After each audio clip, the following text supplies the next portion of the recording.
आज जब हम अपन बात रखे वाला बानी उ दरअसल कि बक्सर में पंचकोसी मेला लागेला। वही के इर्द गिर्द बा, वही के केंद्र में रख के हमने कुछ बातचीत कर जाए। दरअसल उ जौन मेला है उ एगो खास तरीका के मेला है। ई शुरू होला अहिरौली से। 5 कोस कहे के बा, लेकिन ओकर विस्तार दायरा 50 कोस से कम नहीं है और अधिके बा। आप में गाजीपुर पकड़ सकिना, बलिया, बक्सर, सासाराम, बनारसों से बहुत आदमी आवत हो जा। चूंकि चरित्र वन में पंचकोसी मेला के दिन लिट्टी चोखा खाए के एगो बड़ा महत्व, बड़ा परंपरा बा, तो ओकुल के अपन संदर्भ बा। दरअसल जो 5 गो गाँव बन सा, 5 गो ऋषि लोग से जुड़ल गाँव बन सा। तो एक तरीका का कुल चीज बाड़ी सा। जब हम ओकरा में कहते नहीं कि मेला के बारे में, हम भोजपुरी संस्कृति में एगो पंचकोसी मेला का बड़ा महत्वपूर्ण स्थान बा। तो दरअसल हम भोजपुरी क्षेत्र का सांस्कृतिक गतिशीलता के भी सामने रखे के कोशिश करते नहीं। ये मात्र मेला नहीं है, ये हमने के पूरा सांस्कृतिक गतिशीलता का केंद्र बा एगो। ओके भी हमने के में देख सकते नहीं जा। जैसे एक जगह से शुरू भइल तो 5 गांव में घूमत घूमत 5वां दिन आके बक्सर में ओकर समाप्ति होला, अपना पूर्णता के पहुंचेला। तो एक दृष्टि से देखल जाओ तो महत्वपूर्ण बा। महत्वपूर्ण एहू से बा कि जो पूरा गंगा घाटी क्षेत्र का इतिहास बा, ओकरा के लोक संदर्भ हमने के कैसे देखतन जा, लेतन जा। एकर भी बहुत अच्छा आख्यान बा पंचकोसी मेला का जो स्मृति संदर्भ बा ओकरा में। तो एगो तो चीज बा कि जो हमने के सांस्कृतिक गतिशीलता बा वो क्षेत्र का, ओकरा के जोड़ के देखतन जा। दूसरे पूरा गंगा घाटी क्षेत्र का जो इतिहास बा 2,500-3 हजार साल का, जो कहीं ना कहीं दर्ज बा, ओकरा से भी जोड़ के हमने का पंचकोसी मेला के देख सकते नहीं जा। तो ये कुछ ओकर अनिवार्य संदर्भ में। तो जब भी हमने का जब हम कहते हैं कि भोजपुरी संस्कृति का गतिशीलता, जब हम कहते हैं कि समस्त गंगा घाटी के इतिहास का एगो संदर्भ, तो जरूर एकरा के भी कोशिश कल जाओ कि जो भारतीय इतिहास, सांस्कृतिक इतिहास, सामाजिक इतिहास, लोक बोध का इतिहास जब लिखा है तो ओकरा में भी एगो अनिवार्य संदर्भ के रूप में रही। अब बा ओकरा के देखल जाला वो तरीका से, खाली यही तरीका में ना देखल जाई। एगो और संदर्भ बनी कि जो भारतीय ज्ञान परंपरा बिया, ओकरा में भी कहीं ना कहीं जोड़ के एकरा के हमनी का देख सकी न जा। तो ये कुछ अनिवार्य संदर्भ बाण सा, एकरा बारे में हमनी का और कुछ आगे बातचीत हुई। लेकिन अभी जो हमनी का देखत जा कि एकरा के राम सीता ए संदर्भ से जोड़ के देखल गई बा। एगो बहुत पुरान कहावत है, हमनी के सब याद हुई, जे भी बक्सर के पंचकोसी मेला के जानता, जेकरा संदर्भ स्मृति कैसे बाटे हूँ कि माई बिसरी बाबू बिसरी पंचकोसवा के लिट्टी चोखा या लिट्टी भंटा ना बिसरी। तो कई तरीका से ओकर संदर्भ बनता। तो सोची कि जो इतना अपना सामूहिकता के बोझ में बा कि हमारे व्यक्तिगत पिता माता केहू हुई, माई बाबू हुई, ओके हम भुला सकिना, ऊ बिसरा सकिना।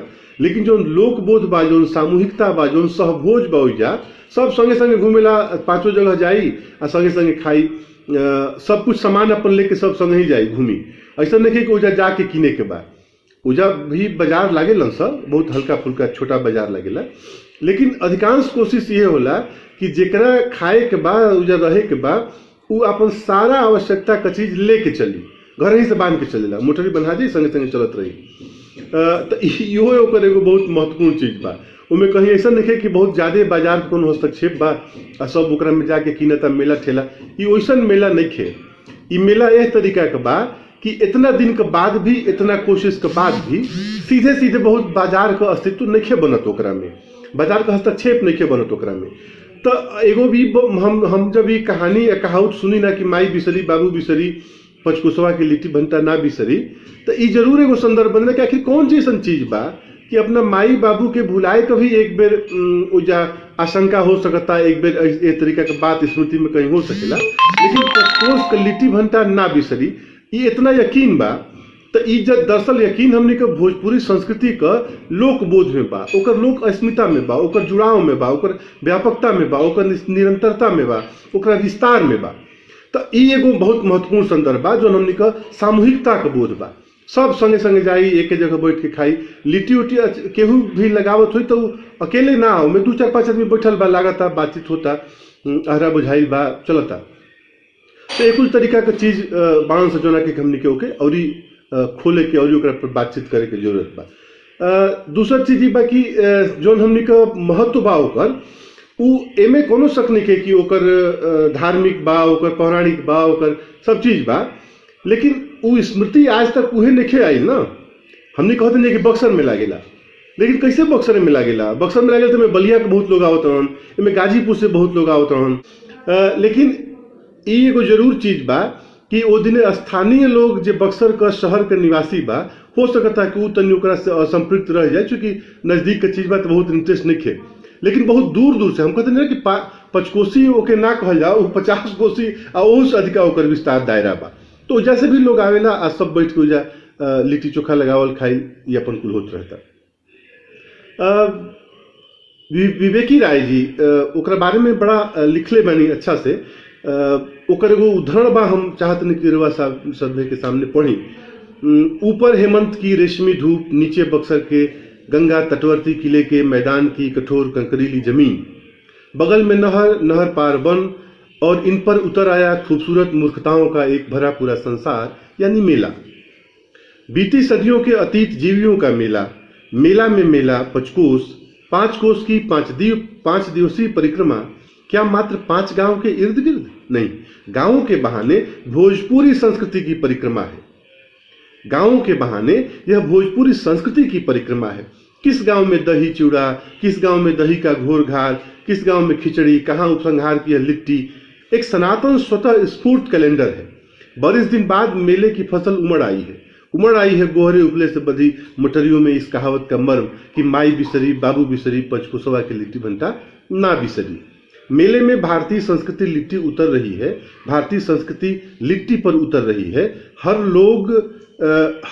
गोल के लोग आग सुलगा रहे हैं। क्या बुद्धिमान लोगों के पास लाखों करोड़ों की ताजगी के लिए ऐसा कोई सरल जनवादी कार्यक्रम है? ये एक जनवादी कार्यक्रम कहले बनी, बड़ा अच्छा कहले बनी। सोना माटी पूरा हमने को पढ़ल जाएगा तो बहुत सा चीज ए तरीका के जो अपना माटी से जुड़ल चीज बा, ओकर सोंधा महक जौन होला, जौन लगेला कि एकदम आपन बात बा। तो एकदम यहाँ के ठीक बहुत अच्छा एक लिखले बनी। खैर अब विवेकी राय के लिखला में कोनो हमने के टिप्पणी करे के जरूरत देखे, लेकिन बड़ा अच्छा लगता। एगो तो अच्छा लगता कि क्या बुद्धिमान लोगों के पास लाखों करोड़ों की ताजगी के लिए ऐसा कोई सरल जनवादी कार्यक्रम है? तो शायद जो शिष्ट संस्कृति बा ओजा एक तनी विलोप बा। तो ये एगो हमनी का देख लेने जाए। आ जौन कोस भर के बा गांव जौन की अहरौली से चालू होला आ फिर आके बक्सर में खत्म हो जाला, तो ओकर कुछ हमने जिक्र करब जे कोजा का इस विशेष संदर्भ का बा। लेकिन ई जौन एगो ई माघ शीर्ष यानी अगहन माघ का कृष्ण पक्ष का पहला तिथि से चालू होके अब पंचमी तिथि के समाप्त होला। ये एगो सूचना आप रखे तरुआ सब के साझा करी। तो मोटा मोटी हमने के जौन अभी एगो ई संदर्भ बा जौन बातचीत करते हैं ओकरा के लेके जरूर एगो हमने के अपना मन में रखल जाए। तो जौन पचकोसी मेला बा, पचकोसी मेला का जौन परंपरा बा, ये हमने का संस्कृति, ये हमने का लोक संस्कृति के विस्तार में लोक परंपरा का एगो आख्यान भी बनेला, अज्ञान परंपरा का एगो समाहार भी बा हो जाए। तो ये कुछ चीज हमने का जो लेकर कितना महत्वपूर्ण बनावता। 5 गो ऋषि लोग के इर्द गिर्द घूमता। जैसे हम कहें कि अहिरौली में, तो अहिरौली में गौतम ऋषि से ही अहिल्या के जोड़ के देखल गई बा। अहिल्या के जो स्मृति बा, अहिल्या से ही अहिलौली बनल बा, शायद वही से अहिरौली बन गई, जो अभ्रंश होता रहेला बहुत लंबा समय में जाती कुल बात सब।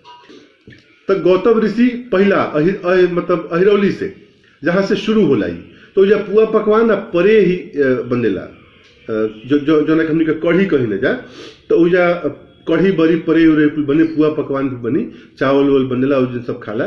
तो हर जगह अलग अलग व्यंजन भी बा, ओके हम बताओ तनी कि कैसे बा। तो गौतम धर्मसूत्र वही गौतम ऋषि का लिखल मानल जाला। गौतम ऋषि अहिरौली से चालू भइल, फिर नदाव से नारद ऋषि के क्षेत्र मानल जाला। तो उजो जौन हमने का कहल जाला कि भक्ति सूत्र उजा बा, फिर हमने का सूर्य सिद्धांत भइल, फलित ज्योतिष भइल, ई कुल का संदर्भ बा कि ये वजह से नारद जी के संग जोड़ के एकरा के हमने के देखे न जा।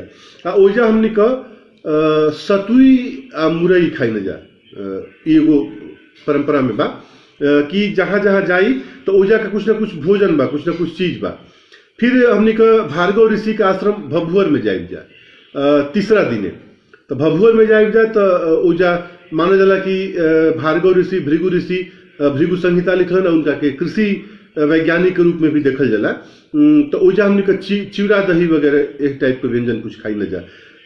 आई मानल जाला कि हमने का गौतम ऋषि के हैं अगर बुद्धि का मतलब उत्सर्ग होला, बुद्धि का द्वार खुलेला तो मन का शुद्धि होला नदाओं में, और फिर चित्त का शुद्धि मानल जाला कि होला भभुअर में जाके।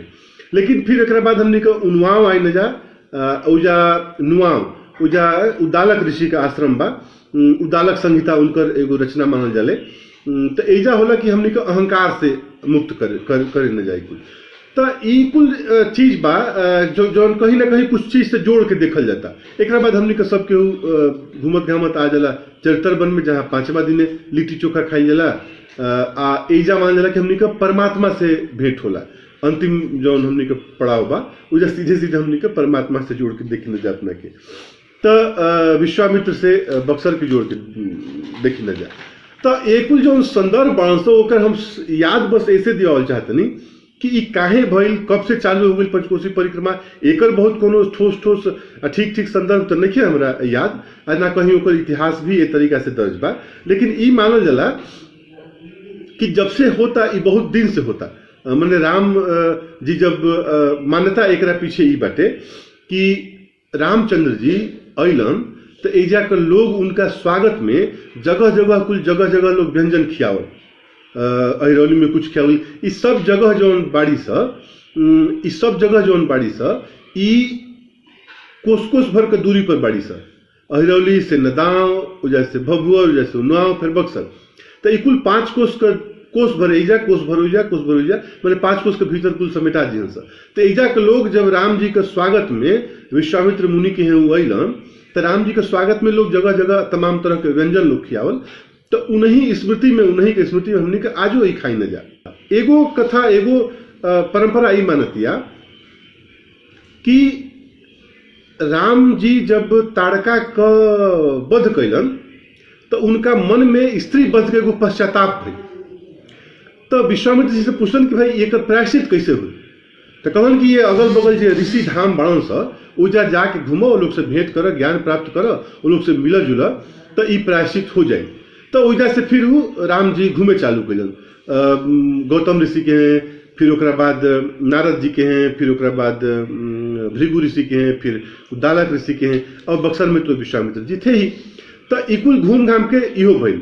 एगो और परंपरा बा कि स्त्री वध के लेके जो स्त्री चेतना बिया उहो आई, चूंकि ओके हमने के देखल जाए जब स्त्री लोक के लेके तो बार बार हमरा ये बुझाला कि पंचकोशी मेला में स्त्री तत्व स्त्री भागीदारी इतना प्रमुख काहे बा। ये बहुत महत्वपूर्ण चीज आ गया हमरा। जो तमाम जो शिष्ट संस्कृति का आख्यान बा कि कहीं बुद्धि मिलत रहे, कहीं चित्त के शांति होते रहे, कहीं कुछ होते रहे, कहीं बहुत अच्छा दिव्य भव होते रहे। सब लोग वो व्यवस्था का बड़ा व्याख्याकार लोग रहे। कहीं गौतम ऋषि बाण, कहीं नारद ऋषि बाण, कहीं उदालक जी बाण, कहीं भृगु जी बाण। ये सब लोग बहुत अच्छा चीज बतावत रहे। लेकिन अच्छा चीज कौना चीज के बतावत रहे? अच्छा चीज वो शास्त्रीय व्यवस्था के बतावत रहे। लेकिन ओकरा खिलाफ जब एगो स्त्री का वध हो गई जा तो जो अगल बगल के स्त्री चेतना बिया उ ओकरा से एकजुटता दिखावे खातिर आवेला उजा। इहो एगो परंपरा में शामिल बा। कैसे एकजुटता माने उजा देखी, अगर हमनी कुछ देखल जावे जा तो ताड़का के वध भइल जा राम जी के हाथे, ठीक बा। राक्षस वाला मामला अलग बा, लेकिन एगो स्त्री के वध भइल। एकरा के लेके शायद प्रायश्चित राम जी के भी रहे। लेकिन कई बार हैरत होला कि अगर राम जी के लेके एकर प्रायश्चित करे खातिर या एकर अपराध बोझ कोनो रहित राम जी के भीतर, तो राम जी फिर जैसे वन में जातन तो सुपनखा के नाक कान कैसे कटा जाइत। फिर राम जी वही वन में जब आगे जातन, सीता का हरण हो गइल बा, लक्ष्मण जी के शक्ति लाग गइल बा, तो स्त्री के प्रति अगर इतना सचेत मन उनकर रहित, इतना संवेदनशील मन उनकर रहित, तो कैसे ही संभव बा कि जौन सीता जी जब भी रावण से बात करत अड़ी तो त्रिधर ओट कहत बैदेही, यानी बीच में तिनका रख के बात करत अड़ी।